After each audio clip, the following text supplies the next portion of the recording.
The LA Clippers begun a new winning streak with their second straight win, this one coming against the Detroit Pistons, and it was a game in which started out a little bit shaky for the Clippers, but Kawhi Leonard continues to bolster his MVP case with another amazing performance. Paul George did return. We got some Brodie, baby, and Kawhi Leonard and Paul George are headed to Indiana for the All-Star Game. We're going to be talking about it all on today's Locked On Clippers. You are Locked On Clippers, your daily Los Angeles Clippers podcast. Part of the Locked On Podcast Network, your team every day.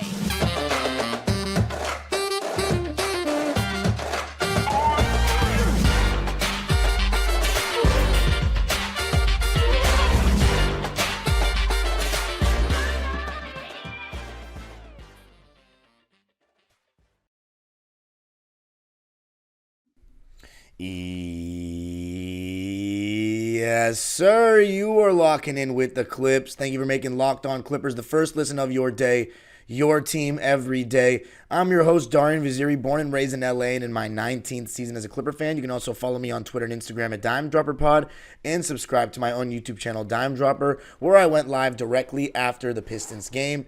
And Locked On Clippers is free and available wherever you get your podcasts, including YouTube, where I want you to let me know, where do you think Kawhi realistically ranks if you try to take bias out of things? And I really encourage you guys to try to take some bias out of things, because I know it's easy to say our guy's been the best since we watch him every night. But where is Kawhi Leonard, honestly, to you on the MVP ladder? Now that Joel Embiid is going to be out for the rest of the season, basically, that opens up a spot, because he was really the front runner. But I think, outside of Nick, actually, I'll talk about it. And this episode is brought to you by FanDuel, America's #1 sportsbook. The Super Bowl is next weekend, so start placing your bets. It's probably the most betted on sporting event of the American calendar year. But let's talk about this game. Clippers, Pistons, 5th game of the road trip. Of course, we did beat the Boston Celtics. We did lose to the Cleveland Cavaliers. We did beat the Washington Wizards. And I'm totally blanking on the first team we played that we beat on this road trip. But the Toronto Raptors. But nonetheless, we are now 4-1 on this roadie.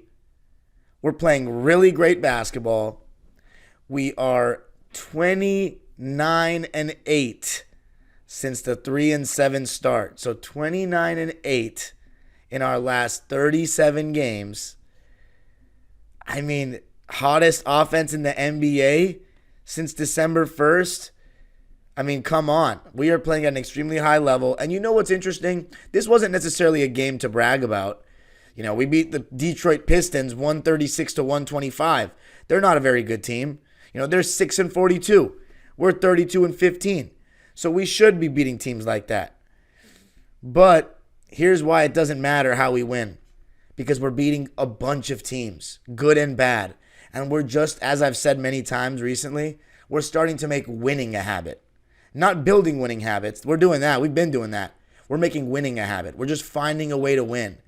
But here's one thing that Kawhi Leonard said after the game, and I'm paraphrasing when I say this, but he was saying our defense needs to tighten up. We're kind of just winning games off of talent right now, mainly offensive talent. And he's right about that. I don't want to be a team that just outscores teams, because we have a super team. We have 3-star players that can go out for 20, 4 players that can go off, even 5 if you include Norm, that can go off for 20 plus on any given night.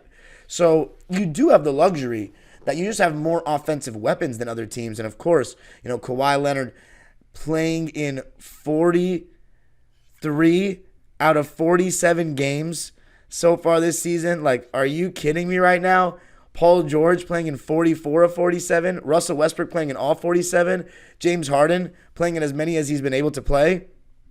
Let's see the exact number on James. 42, and I'm still knocking. This I'm still knocking tactic is working better than anything I've ever done. This is crazy right now. And you got to give everyone credit. The medical staff that we're not talking about anymore, which is great. Last season, we just kept on talking about the medical staff. Nothing to say about them right now. Everyone's staying healthy. There's clearly a franchise-wide seriousness about this team and their approach to the regular season, and we're finding ways to win. And you know what's interesting is this game, we were down 20-6 to start the game, and I really don't point it out to much except for some lazy defense and the Pistons just making shots before we did. We elected to go under the screen on some of their guards throughout the game, but especially to start the game, and they made us pay. As far as their matchups, they had Kevin Knox on Kawhi Leonard. No Isaiah Stewart for them. No Ivica Zubats for us. Cade on Paul George. Jalen Duren on Mason Plumlee. Jaden Ivey on James Harden. And Bogdanovich on Terrence Mann. Jalen Duren was in drop coverage versus Kawhi and Harden. And I thought it was really interesting. You know, Kawhi Leonard, he has this habit of like missing his first 2 or 3 shots. But it's just to get a feel of the basket, feel of the rim. Then he'll start just draining.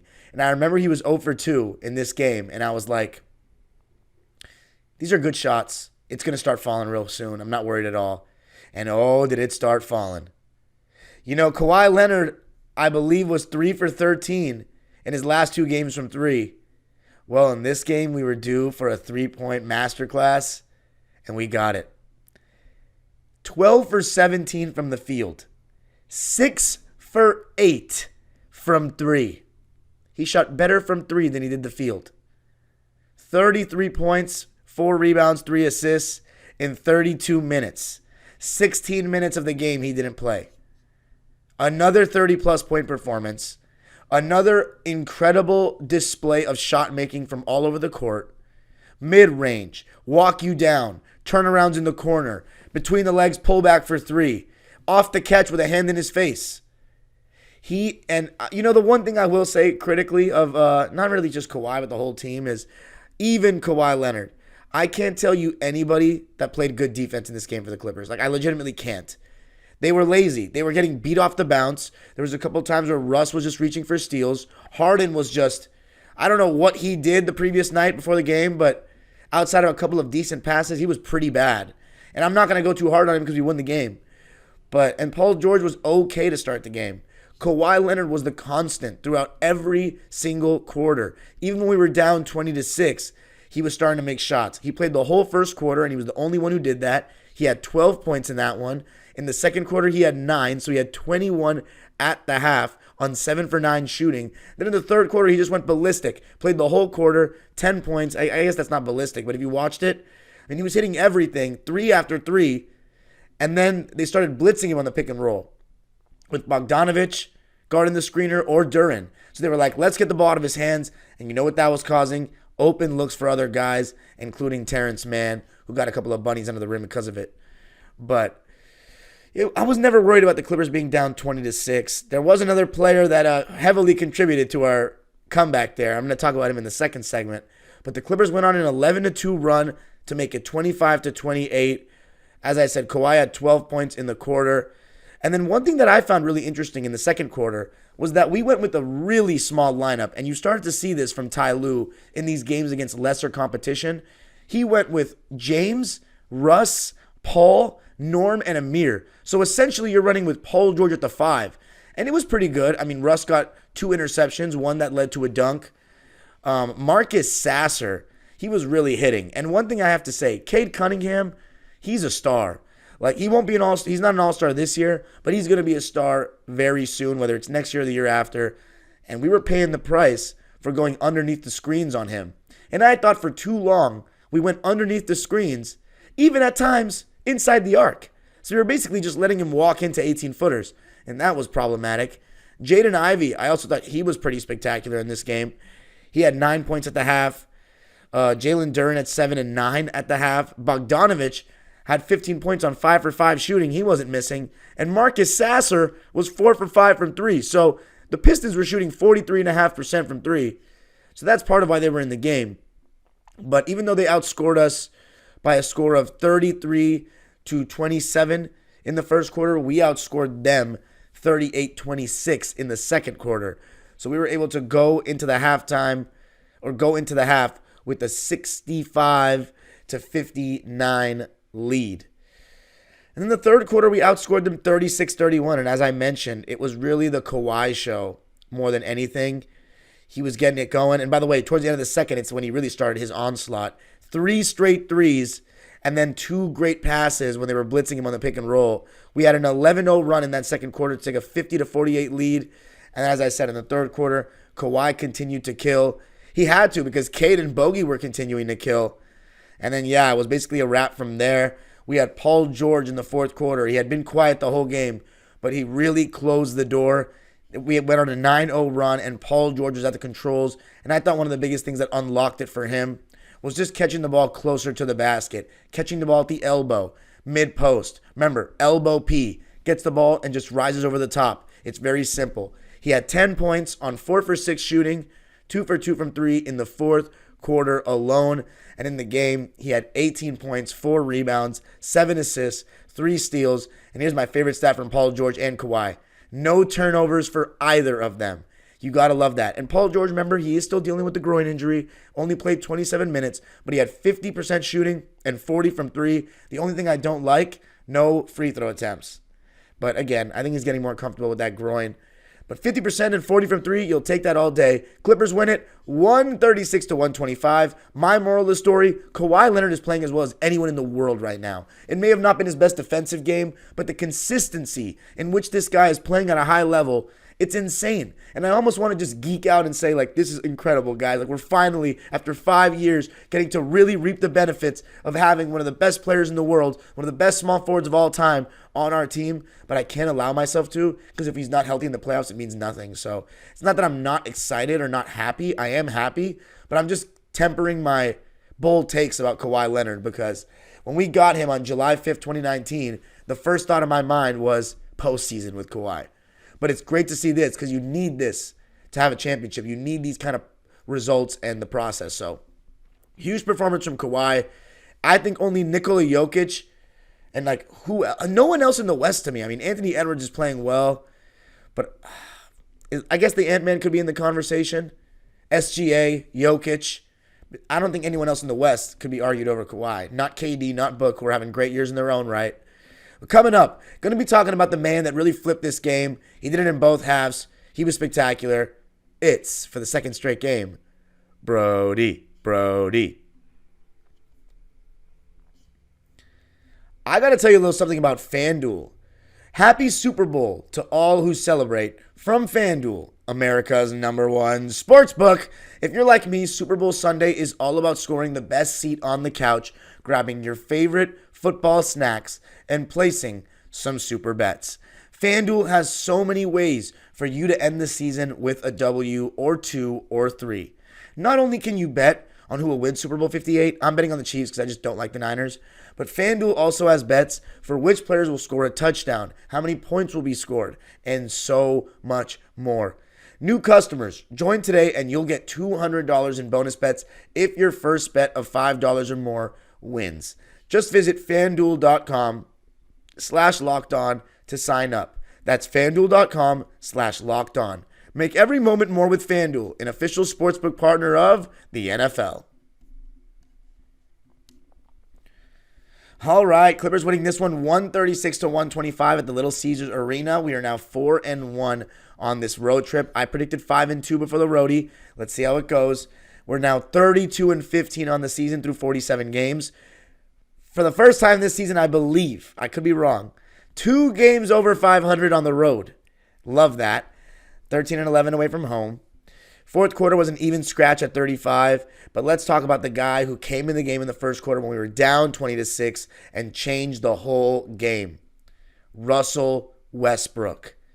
The way he has kind of abused some of the weaker, younger guards at other teams is hilarious. The word energy gets thrown out there with Westbrook every single game. Oh, his energy is infectious. His energy is contagious. Look at the energy that Russell Westbrook brought.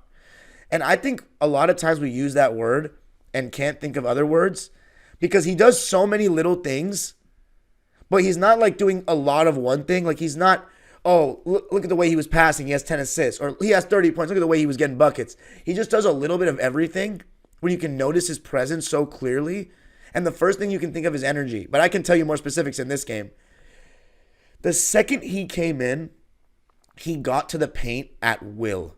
Because you have to remember, these guys are backing up off of him.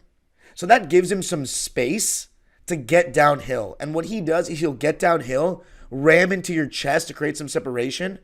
And when you're knocked out of the way, about 6 feet away from the basket, and a help defender comes, Russ does a great job of just dumping that off to whoever has helped, or whoever the defender has helped off of. For example, one thing I've noticed he does is that Euro step right to left, and then he'll dish it off to the baseline cutter. He did that to Terrence. He did that to Daniel Tice. You love to see that. Getting to the rim at will, and he was also hitting his jumper in this game. He had 5 points and 5 assists in 5 minutes in that first quarter, and he had a pull-up, he had a three. And speaking of other guys that were balling off the bench, Amir Coffey and Norman Powell. How much more can you say about Norman Powell at this point? His consistency, he does the same thing every game. He just gets in, takes open threes, attacks closeouts, scores in transition. He just gets buckets, and he does it efficiently. 15 points, 5 rebounds, 2 assists, no turnovers for Norm on 6 for 11 shooting and 3 for 6 from deep. Sadly, no free throw attempts. Another rare game where Norm doesn't get to the line, but he was just magnificent. And then Amir Coffey. At this point, you can make the argument he's had a better season than Terrence. I mean, what a stretch he's having right now. And again, the Harden trade did unlock this. An underrated part of the Harden trade is it has allowed the Brewmaster to finally get the opportunity that he deserves, and he's doing it for the best team that we've had in his tenure. What a performance by him. Getting to the basket, knocking down his open three, 14 points, 4 rebounds, 4 steals and a block. 4 steals and a block. 1 turnover on 5 for 7 shooting, 1 for 1 from 3, 3 for 3 from the line in 24 minutes. The guy was just insanely efficient. 9 points in the second quarter alone. He was so good. As far as Terrence Mann, I thought he was okay. There were times where he got crossed up or beat off the bounce a little bit easier than I expect from him. But he did make every single shot he took. I thought he was doing the right things offensively, except for early in the game, he was wide open for 3 and didn't shoot. We can't be going back to that, T. We can't be going back to that. Got to stay aggressive. Shooting better from 3 this calendar year. So keep it going. He was 4 for 4 from the field, made all his free throws, 4 of them. He had 12 points and 1 rebound, but he was a team worst minus 20. Now, in 24 minutes. Now, does that mean anything to me? Not at all. But it shows that even though he had 12 points on 4 for 4 shooting, it was not the best performance in the world from him. But he was good. I mean, he was fine. But Russell Westbrook, I mean, he was really the standout for me besides Kawhi. I think you can make an argument he was the player of the game, but I'm going to go with Kawhi. Russ had a 3 in the third quarter, a pull-up mid-range, a layup. He was just doing basically whatever he wanted out there. And then when you saw him play with James Harden in the fourth quarter, you had that classic Harden to Russ lob that we're starting to see more of. And what happens is you put Russ in the corner, James Harden runs that pick and roll with the big man. Whoever's guarding the big man has to step up on James Harden on the screen and roll, which means that whoever's guarding that corner, which is guarding Russell Westbrook, has to tag the roller, thus leaving Russ open for that lob. So look at that play going forward. You're probably going to be seeing it a lot.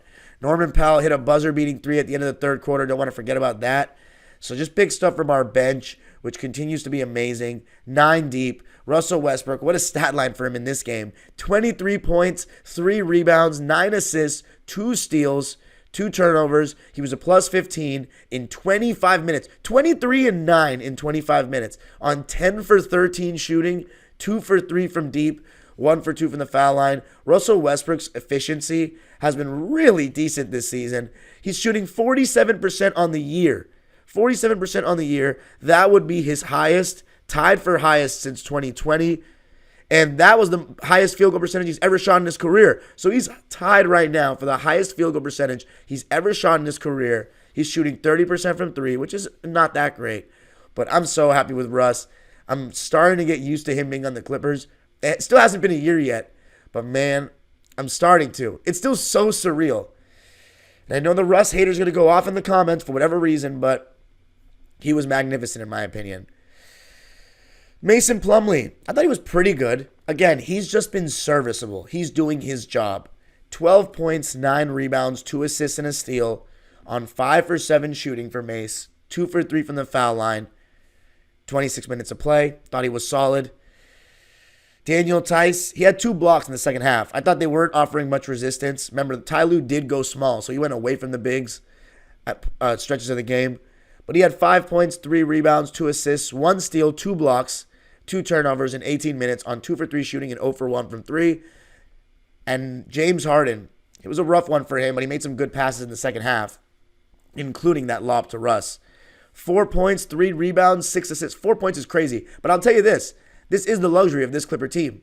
The fact that James Harden can score 4 points and go 1 for 10 and 0 for 6 from 3, or 0 for 5 from 3, that is a testament to how talented this Clipper team is and how we don't need James Harden to score so much. But that being said, he has been shooting a little shaky lately. He's looking slower lately. I'm hoping that the toll of the season is just not taking its, getting to him.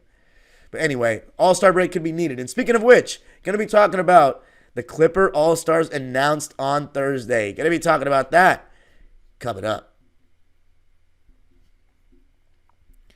I got to tell you a little something about Prize Picks. Prize Picks is the best daily fantasy sports platform in North America. And here's how it works. All you got to do is pick more than or less than on 2 to 6 player stat projections and watch the winnings roll in.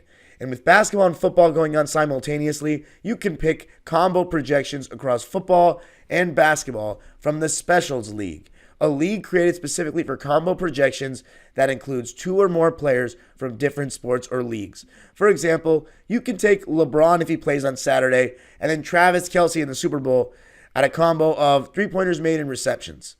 And PrizePicks even offers a reboot policy, so that your entries stay in play even if one of your players gets injured, which is an amazing luxury. All you got to do is go to prizepicks.com/LockedOnNBA and use code LockedOnNBA for a first deposit match up to $100. That's prizepicks.com/LockedOnNBA and use code LockedOnNBA for a first deposit match up to $100. Prize Picks, daily fantasy sports made easy. All right, Clippers winning this one 136-125 to get a win over the Detroit Pistons. But let's talk about the news on Thursday. The Clippers have 2 All-Stars for the first time since 2021, only the second time in the 2-1-3 era. Of course, no All-Stars in 2022 with the injuries. Last year, we only got Paul George because Kawhi hadn't been fully healthy in the first half of the season. But this is the second time besides 2021 that we have both of them in the All-Star game. You gotta love it. Kawhi did win the All-Star MVP in 2020. Paul George and Kawhi. Let's talk about Kawhi first. I mean, this was a no-brainer. In my opinion, he should have been starting over LeBron. The fact that the Lakers have 2 All-Stars, even though they've both been really good, the fact that they have 2 All-Stars when they're a 500 team that is the 9th seed in the West is crazy. Sacramento didn't have any. But Kawhi's averaging 24 points a game, finally over that 24-point mark. 6 rebounds, 4 assists, 2 steals on 53, 45, 89 shooting splits. That's for the season, by the way. 53% from the field, 45% from 3 on 5 attempts a game, 89% from the field, and he plays good defense every game. By the way, though, on the Detroit game, our defense was not good enough. We got to tighten up. We got just staying in front of the ball. Everybody needs to do a better job of staying in front of the ball. But Kawhi Leonard, it's amazing the level he's playing at. And again, I'm not going to get too excited and say anything crazy. I'm just going to put it this way. The GOAT Clipper is right there for the taking. The title of GOAT Clipper, to be the god of this franchise, is right there for the taking for him. It's always been there for the taking for him. It's just about being healthy in the playoffs one time because, damn it, he is playing so freaking well, and no one's going to give him full credit till he can stay healthy in the playoffs, and everybody's seeing it on the big stage. But, man, he obviously deserved to be an all-star. And then let's talk about Paul George. For all the criticism that he receives, he has still been 23 points a game, 5 rebounds and 4 assists. And let me just say this, he sleepwalks to that. He sleepwalks to 23, 5, and 4 on 46% shooting, 41% from 3, and 91% from the line. He's not 50, 40, 90, but he's 45, 40, 90. Paul George has been great this season. And remember, he was our best player for the first 15 games. So you can make an argument that James Harden has as good of a case as him, if not better, because of just the way he's affected the team. But I think Paul George is the right choice. I'm very happy for Paul. When he plays well on both ends of the floor, which he has for the majority of the season, James Harden doesn't match that. His defense is better than we expected. It's solid. It's good some nights, but against Detroit and Washington, James Harden wasn't playing defense at all. Actually, no. Second half of the Washington game, he was getting steals and stuff. But the Cleveland game, no. We're starting to see less of the James Harden effort defensively in this stretch. Paul George, he was bad against Detroit defensively, and he has his bad defensive games, but we know that Paul George is a better defender than Harden. Paul has been really solid, and I think we want more from him. We need him to be a little bit better than 23 points if we want to win the championship. But I trust him. I think he'll be fine, and I think he deserves this All-Star appearance. 9 times, by the way. Kawhi 6 times. Paul George 9 times. And if we're being real, in 2022, he didn't make the All-Star team, but he was playing at an All-Star level before he got hurt. This guy's been playing at an All-Star level for 12 straight years. Take away the year that he broke his leg. 11 straight years. He's been playing at an All-Star level. I don't know what other year did he not make it? Because 2015, it was, there was another year that he had to have not made it. Because 2015, he didn't make it because he was injured, and then 2022, I'm looking it up right now. He didn't make it in 2020. With us. Yeah, that he was too injured. But anyway, he was still at an All-Star level when he was on the court. But anyway, congratulations to both Paul and Kawhi. Paul in Indiana, returning to where he started his career. Let's see if he gets booted in an All-Star game. And of course, Kawhi Leonard, drafted by Indiana. Happy for both of them. 2-1-3, back in the All-Star game, fully healthy. They've been available, and they deserve it. James Harden definitely had a case, but De'Aaron Fox didn't even make it. So it's tough as a West guard. But James Harden absolutely is an All-Star caliber player. Don't let anyone tell you differently, and he's had an All-Star season. That's it for me in this one, guys. Let me know what you thought of the episode. Let me know where you think Kawhi should be on the MVP ladder. You can follow me on Twitter and Instagram at DimeDropperPod. Subscribe to my own YouTube channel, Dime Dropper, for another perspective on the game right after it. And Locked On Clippers is free and available wherever you get your podcasts, including YouTube. The age-old proverb continues. We'll see you for the Miami game on Sunday. Go Clippers.